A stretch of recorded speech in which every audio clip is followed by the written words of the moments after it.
এখনো কিন্তু 3টা বড় বড় ভূমিকম্প আসা বাকি আছে।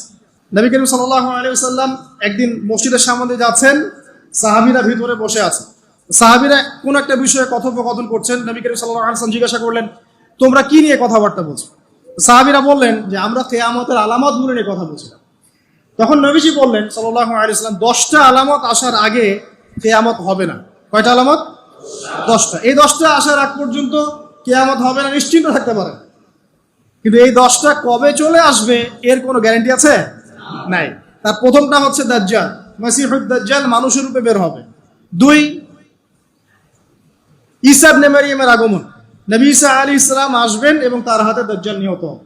কোথায় নিহত হবে সেটাও বলে দেওয়া আছে, প্যালেস্টাইনের বাবেলুদ নামক জায়গায়, যে জায়গাটা অলরেডি প্রস্তুত। 3 নাম্বার হচ্ছে দাব্বাতুল আরদ, জমিন থেকে একটা অদ্ভুত প্রাণী বের হবে যে মানুষের সাথে কথাবার্তা বলবে। এটা হাদিসে আছে, কিন্তু তা আমরা এখন নিঃসন্দেহে 90% মানুষ বিশ্বাস করবে না। এবং যারা একটু বেশি চেতনাধারী তারা বলবে যে মোল্লা মুন্সিদের কথা শোনো, প্রাণী বলে আবার কথা বলবে। কিন্তু হ্যাঁ, এই কথাটাই যদি নাসা বলে, যে হ্যাঁ একটা প্রাণী আছে পৃথিবীর গভীরে, সে অচিরেই বের হবে এবং কথা বলবে, দেখবেন সবাই বিশ্বাস করছে। দেখেন চিন্তাগত শিরক। দেখেন যখন আমরা ওইসব মিডিয়া থেকে কোনো কথা আসে, আমরা নিশ্চিন্তে নির্দ্বিধায় বিশ্বাস করি। আল্লাহ পাক হাদিসে বলছেন, নবী হাদিসে বলছেন দাব্বাতুল আরদ বের হবে, মানুষের সাথে কথাবার্তা বলবে, মানুষ বিশ্বাস করতে চায় না। আর কি? ধোঁয়া, এই ধোঁয়ায় আকাশ ছেয়ে যাবে, ধোঁয়া দিয়ে আকাশ ছেয়ে যাবে। এবং এত বড় ধোঁয়া বিশ্ববাসী কখনো দেখে নাই। এখন অনেকে বলছেন, এখনকার আধুনিক স্কলার যারা, অনেক স্কলারের এটা মত, এটা কিন্তু হাদিসে নাই, তাদের মত হতে পারে যে একটা নিউক্লিয়ার এক্সপ্লোশন হবে। সারা ওয়ার্ল্ড তো এখন নিউক্লিয়ার যুদ্ধের সামনে দাঁড়িয়ে আছে, তখন হয়তো বা ধোঁয়ায় পুরো বিশ্ব ছেয়ে যেতে পারে। এটা তাদের মত, এটা হতেও পারে, নাও হতে পারে, হওয়ার সম্ভাবনা কিন্তু আছে, উড়িয়ে দেওয়া যাচ্ছে না। ঠিক আছে, 4টা। 5 কি? 5 হচ্ছে ইয়াজুজ আর মাজুজ। ইয়াজুজ আর মাজুজ এই প্রকৃতি বের হবে, এরা কিন্তু আদম সন্তান এবং তারা পৃথিবীর পানি খেয়ে শেষ করে ফেলে দিবে। তারপর এই যে 6, 7, 8, এই 3টা হচ্ছে 3টা বড় বড় ভূমিকম্প, যেটা বলতে গিয়ে মেজে গেছে। এই 3টা ভূমিকম্প এখনো আসা বাকি আছে। নবীজি বলেছেন একটা পৃথিবীর পূর্ব দিকে হবে। পূর্ব দিক কোন দিক? এই যে Indonesia, Malaysia, Bangladesh, Pakistan, Myanmar, আপনার শ্রীলঙ্কা, এই পুরো কন্টিনেন্ট পূর্ব দিক, পৃথিবীর পূর্ব দিক। কোন কান্ট্রি এটা তো বলা হয়নি, পূর্ব দিক বলা হয়েছে। এবং এখানে ভূমিকম্প বলা হচ্ছে না, বলা হচ্ছে ভূমি ধসে যাবে, মানে পুরো ভূমিটা নিচে চলে যাবে। এখন যারা এগুলো নিয়ে গবেষণা করেন তারাও কিন্তু সেম কথাই বলছেন, খেয়াল করে দেখেন। তারা হয়তো বিজ্ঞান দিয়ে ব্যাখ্যা করছেন, কিন্তু হাদিসে কিন্তু এটা বলা আছে। আরেকটা হচ্ছে পৃথিবীর পশ্চিম দিকে। আর পশ্চিম দিকে কেন হবে জানেন? সমকামিতার কারণে, সুদের কারণে, জেনার কারণে, পর্নোগ্রাফির কারণে, এবং সারা বিশ্বকে তারা যে জুলুমটা করছে, এই জুলুমের প্রতিফল হিসেবে আল্লাহ পাক ঘোষিয়ে দিবে। এর কোনো অস্তিত্বই থাকবে না। এখন মনে হচ্ছে না যে পুরো সারা ওয়ার্ল্ডকে রুল করছে, অস্তিত্বই থাকবে, ভূমিধস। আরেকটা হচ্ছে পৃথিবীর মাঝখানে। মাঝখানে কারা আছে বলেন? মাঝখানে আমাদের আমিরুল মুমিনিনরা আছে এখন, নাকি? যারা গান বাজনাকে উন্মুক্ত করে দিচ্ছে, যারা পর্দার শিথিলতা নিয়ে আসছে, হ্যাঁ, যারা ইসরায়েলের সাথে আতাত করছে, এরা আছে, আমিরুল মুমিনিনরা আছে। তো সেখানেও একটা ফিতনা অপেক্ষা করছে, অপেক্ষা করতে থাকেন। তো এই কথাটা বলতে গিয়ে আমি এখানে এসেছি, পৃথিবীতে কিন্তু এখনো 3টা বড় বড় ভূমিকম্প বাকি আছে। আর সর্বশেষ আলামত হচ্ছে ইয়েমেন থেকে একটা আগুন বের হবে, বিশাল আগুন। এই আগুনটা মানব জাতিকে হাসরের মাঠের দিকে তাড়িয়ে নিয়ে যাবে। এই 10টা আলামত না আসা পর্যন্ত কিয়ামত হবে না। অতএব আপনি এখন রিল্যাক্সে নাকে তেল দিয়ে ঘুমান, নাকি ভাই? এই 10টা আলামত না আসা পর্যন্ত কিয়ামত হচ্ছে না। তবে এই 10টা আলামত আসার পটভূমি কিন্তু তৈরি হয়ে যাচ্ছে, এটা আমাদের খেয়াল করতে হবে। আচ্ছা আসেন, এই যে শুআয়ব আলাইহিস সালামের কওমকে যে ভূমিকম্প দিয়ে ধ্বংস করা হলো, এই ভূমিকম্প কখন আসে? আল্লাহ পাক বলছেন তার রাসূলের মাধ্যমে, যখন সমাজের মধ্যে পাপ বেড়ে যাবে, অশ্লীলতা বেড়ে যাবে, মানুষ মাদককে হালাল মনে করা শুরু করবে, জেনাকে হালাল মনে করা শুরু করবে, এবং এই যে বেপরদামি বেড়ে যাবে, তখন সমাজের মধ্যে ভূমিকম্প দেখা দিবে, ভূমিধস দেখা দিবে। গান বাজনা, বাদ্যযন্ত্রকে মানুষ হালাল মনে করা শুরু করবে, তখন এগুলো আসবে। তো এগুলো কি আসার বাকি আছে? এখন কি মনে হচ্ছে? আল্লাহ পাক আমাদেরকে হেফাজত করুন, আমিন। বাঁচার উপায় কি? ওই যে বললাম, রব্বানা বলেন, আতিনা মিন লাদুনকা রাহমা ওয়া হাইয়্যি লানা মিন আমরিনা রশাদা। এভাবেই ইতিহাস নিজেকে পুনরাবৃত্তি ঘটিয়েছে। কওমে লূত, মনে আছে? লূত আলাইহিস সালামের কওম, ইব্রাহিম আলাইহিস সালামের ভাতিজা ছিলেন লূত আলাইহিস সালাম। তাকে আল্লাহ পাক একটা কওমকে দাওয়াত দেওয়ার জন্য পাঠালেন, যেই কওম এমন পাপ করছে যেই পাপ ইতিহাসে কেউ কখনো করে নাই। ওই কওমের আগ পর্যন্ত পৃথিবীতে কেউই এই পাপটা কখনো করে নাই। কি পাপ? কে বলতে পারবেন? সমকামিতা। কি পাপ? সমকামিতা। এখন তো অ্যাভেলেবল দেখছি আমরা, এখন আমরা অ্যাভেলেবল দেখছি না, ছেলে ছেলে বিয়ে করছে, মেয়ে মেয়ে বিয়ে করছে। এবং বড় বড় কান্ট্রিজ যেগুলো আছে, আমেরিকা, ব্রিটেন, অস্ট্রেলিয়া, কানাডা, সব জায়গায় এগুলো হালাল। এগুলো হালাল। স্বাধীনতা, বাক স্বাধীনতা। আর আপনি চাইলে একটা মেয়েকেও বিয়ে করতে পারেন, ছেলেকেও করতে পারেন। আবার কোরআনে বলেছে ছেলে ছেলে সমকামীর কথা, কিন্তু এই যুগে এসে আমরা দেখছি মেয়ে মেয়েও সমকামী। সুবহানাল্লাহ। এবং এটা আমাদের দেশে ছড়িয়ে পড়ছে, এটা কিন্তু অ্যালার্মিং একটা বিষয়। আমরা সবাই বাইরে ভালো মানুষের মুখোশ ধরে আছি ঠিকই, কিন্তু ভিতরে ভিতরে সমাজ এগুলো চলছে। এগুলোকে যদি এখনই আমরা পেট্রোনাইজ করতে, মানে আমরা যদি এটাকে ডিফেন্ড করতে না পারি, তাহলে কিন্তু সমস্যা। আগামীতে দেখা যাবে যে আমাদের পরিবারের মধ্যে এগুলো ঢুকে যাচ্ছে, নাউযুবিল্লাহ। আমরা জরিপ বলছে যে 20 থেকে 30 জন মানুষের মধ্যে একজন মনে করে যে সমকামিতা ভালো জিনিস বা এটা একটা স্বাধীনতা। আপনি কেমব্রিজ অক্সফোর্ডের ডিকশনারি ঘাটলে দেখবেন সেখানে আগে বলা হতো যে এটা একটা মানসিক রোগ। আপনি 10 বছর আগের ডাটা দেখেন আর 10 বছর পরের ডাটা দেখেন, এখন আপনাকে বলা হবে এটা একটা বাক স্বাধীনতা। আগে বলা হতো মানসিক রোগ। তো এই কওম ছিল কওমে লূত। আল্লাহ পাক এদেরকে এমন ভাবে ধ্বংস করেছেন যেভাবে পৃথিবীতে কোনো কওমকে আল্লাহ পাক ধ্বংস করেন না, কাউকে না। কিভাবে? আল্লাহ পাক 2 জন ফেরেশতা পাঠিয়েছিলেন, জিবরাইল আলাইহিস সালাম এবং মিকাইল আলাইহিস সালাম। তাদেরকে সুন্দর যুবকের আকৃতিতে পাঠিয়েছেন, সুন্দর সুন্দর যুবক। সুবহানাল্লাহ। এগুলো বলতে খারাপ লাগে যে এখন ছোট ছোট বালকদেরকেও দেখি বলাৎকার করা হচ্ছে না? শেষ পর্যায়ে গিয়ে নবী সাল্লাল্লাহু আলাইহি ওয়াসাল্লাম কিছু ভবিষ্যৎবাণী করে গেছে, যখন শেষ জামানাগুলো আসবে তখন দেখবে তোমরা সমাজে সুদটা ছড়িয়ে পড়বে বেশি, জেনা ছড়িয়ে পড়বে, পর্ন ছড়িয়ে পড়বে। পর্ন কথা তো তিনি বলেন নাই, বলেছেন অশ্লীলতা ছড়িয়ে পড়বে। এখন আমরা বলছি এটা পর্নোগ্রাফি। তিনি আরো বলেছেন সময়গুলো সংক্ষিপ্ত হয়ে আসবে, মানুষের হঠাৎ মৃত্যুর পরিমাণ বেড়ে যাবে। অনেক কিছু বলে গেছেন। দিন চলে যাবে মনে হয় একটা ঘন্টার মতো চলে গেল, বছর চলে যাবে একটা মাসের মতো, মাস যাবে একটা সপ্তাহের মতো। অনেকগুলো সাইন তিনি বলে গেছেন। মুসলিমদের মধ্যে বিভক্তি বাড়তে থাকবে, হত্যা, হারাজ বাড়বে। হারাজ, হত্যা মানে হারাজ, মানে একজন ব্যক্তিকে হত্যা করা হবে, সে জানবে না আমাকে কেন হত্যা করা হলো। আর একজন ব্যক্তি হত্যা করবে, সেও বুঝবে না কেন তাকে মারলাম। ফাসাদ বাড়তে থাকবে, উঁচু উঁচু অট্টালিকা নির্মাণের প্রতিযোগিতা বাড়তে থাকবে। হচ্ছে না এগুলো? সমাজে ভালো মন্দের মানদণ্ড উল্টে যাবে। মানুষ সত্যকে মিথ্যা বলবে, মিথ্যাকে সত্য বলবে, মিথ্যাবাদীকে সত্যবাদী বলবে, সত্যবাদীকে মিথ্যাবাদী বলবে, আমানতদারকে খেয়ানতকারী বলবে, খেয়ানতকারকে আমানতদার বলবে। টোটালি মানদণ্ড উল্টে যাবে। আস্তে আস্তে সিচুয়েশন এমন হতে থাকবে, খারাপ থেকে খারাপ। তবে সোনালী সময় কি আর ফিরবে না? তাহলে সময় কি তাহলে আর ফিরবে না? এভাবেই চলবে সবকিছু? না, এভাবে চলবে না ইনশাআল্লাহ।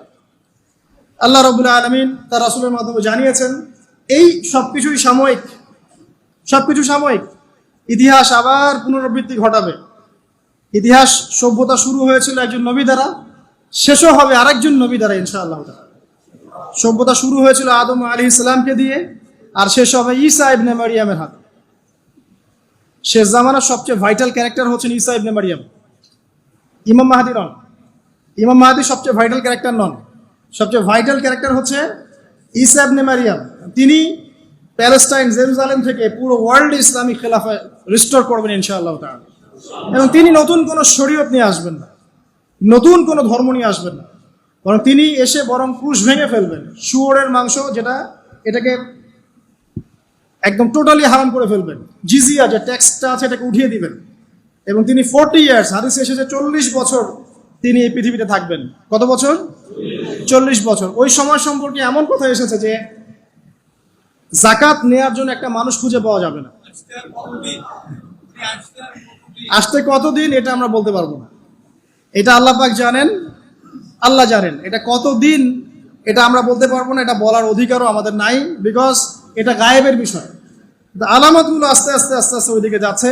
এখন তিনি আজকেই আসুন আর কালকেই আসুন, ইমাম মাহদী আজই আসুক আর কালই আসুক, আপনার আমার দায়িত্ব চেঞ্জ হবে না। দায়িত্ব কি চেঞ্জ হবে? খুব সংক্ষেপে 2 মিনিট সময় নিচ্ছি যে আমরা যে কোনো সিচুয়েশনেই আমাদের দায়িত্বটা কি আসলে। 1 নাম্বার কথা হচ্ছে ভাই যে বড় পরিসরে চিন্তা বাদ দিয়ে আগে ছোট পরিসরে আসেন, নিজের ব্যক্তি জীবনে আগে ইসলাম প্রতিষ্ঠা করেন, নিজে আগে পড়াশোনা করি, দিনের জ্ঞান অর্জন করেন, পড়াশোনা করেন, যে লাইনেই পড়াশোনা করছেন করেন, কিন্তু ইসলামটাকে, ইসলামের ফরজ ওয়াজিব সুন্নত মোস্তাহাবগুলো শেখেন। ডাক্তার ইঞ্জিনিয়ার হওয়ার কোনো আপত্তি নাই, বড় পলিটিশিয়ান হন, ইকোনমিস্ট হন, কোনো আপত্তি নাই, বাট ইসলামের বেসিক নলেজটা অর্জন না করে মৃত্যুবরণ করেন না আল্লাহর রাস্তায়। 2 নাম্বার, কোরআনকে সময় দেন, কোরআনটাকে স্টাডি করেন, হাদিসটা স্টাডি করেন, আল্লাহ পাক তৌফিক দান করুন, আমিন। এরপরে আমল বাড়িয়ে দেন, আমলটা বাড়ায় দেন। এখন সময় থাক 100 বছর আর 500 বছর বা 2 বছর, আমল বাড়ায় দেন। আপনার আমল আপনার সাথেই, কেউ কারো কবরে যাবে না। অতএব আমল বাড়িয়ে দেওয়ার চেষ্টা করি, আল্লাহ পাক তৌফিক দান করুন। আমল বাড়ানোর সবচেয়ে সেরা পদ্ধতি হচ্ছে রাসূল সাল্লাল্লাহু আলাইহি ওয়াসাল্লামের সুন্নাহ মতো জীবন গড়া, নবীর সুন্নাহ মতো জীবন গড়া। প্রত্যেকটা কাজ রাসূল সাল্লাল্লাহু আলাইহি ওয়াসাল্লামের সুন্নাহ মতো করেন, ইনশাআল্লাহ প্রতিটা কাজই নেকি হবে ইনশাআল্লাহ। আর কি বাড়াবো? আদর্শ পরিবার। এটা বারবার আমি একটা কথা বলি যে আদর্শ পরিবারের কোনো বিকল্প নাই। পারিবারিক আদর্শ, পারিবারিক মূল্যবোধ সবচেয়ে বড় শিক্ষা। এই শিক্ষাটা অন্য জায়গায় আপনি পাবেন না। সো পারিবারিক আদর্শটা ঠিক করার চেষ্টা করি আমরা। আমাদের বাচ্চাদের প্রতি সচেতন হই, কার সাথে মিশছে, কি করছে, ওদেরকে ডিভাইস এডিক্টেড হতে দিয়েন না, এত সহজেই স্মার্টফোন ওদের হাতে তুলে দিয়েন না। বাসায় ছোট ছোট মেয়েদের ব্যাপারেও সচেতন হন, তাদের ব্যাপারেও খেয়াল রাখেন, তাদেরকে নিরাপত্তায় রাখেন। পর্দা, এটা তো বলতেই হবে, এটার কোনো বিকল্প নাই। যে যাই বলুক না কেন, আপনার ইজ্জত সম্মান আপনার কাছেই, এর কোনো বিকল্প নাই। রাসূল সাল্লাল্লাহু আলাইহি ওয়াসাল্লাম এবং আল্লাহর বিরুদ্ধাচারণ করে আপনি প্রগতি অর্জন করতে পারবেন না, আপনি উন্নতি অর্জন করতে পারবেন না। পারতে পারেন, সেটা বস্তুবাদী, পরকালে এর কোনো অস্তিত্ব থাকবে না। আর কি করতে পারি আমরা হালাল অর্থনীতি সার্চ করতে পারি। হারামে যারা আছি আজকে তওবা করি, আজকের এই লেকচার যাদের কানে যাবে, আমরা দোয়া করি আল্লাহ পাক সবাইকে হারাম রিজিক থেকে ফিরিয়ে নিয়ে আসুন। আমি বারবার একটা কথা বলি ভাই, আপনার আমল নামায় যতটুকু রিজিক আছে এর একটা দানা না খেয়ে আপনি মৃত্যুবরণ করবেন না, আপনার মৌত হবে না। এখন আপনার রিজিকটা আপনি কি অবৈধ পথে চাচ্ছেন না বৈধ পথে চাচ্ছেন, এটা আপনার ডিসিশন। আপনি যদি বৈধ পথে চান, ওই পরিমাণ রিজিক আপনাকে খাওয়াবেন আল্লাহ পাক, তারপর মৃত্যুবরণ করবেন। আর যদি অবৈধ পথে চান, সেটাই খাওয়াবেন, খাওয়াই মৃত্যুবরণ করবেন। মানে আপনি ডিসিশন নেন কোন দিকে যাবেন। আর রিজিকের মালিক আল্লাহ আমরা খালি মুখে বলি, মনে কিন্তু বিশ্বাস করি না।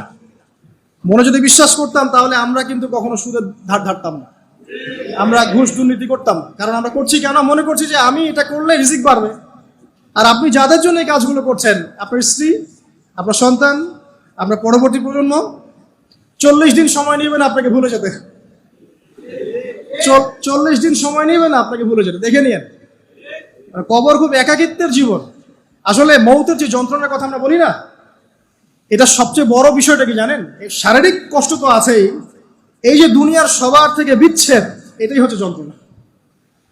সবার থেকে বিচ্ছেদ না, সবার থেকে বিচ্ছেদ হয়ে চলে যেতে হয়, এটা সবচেয়ে বড় যন্ত্রণা। মানুষ একা থাকতে চায় না।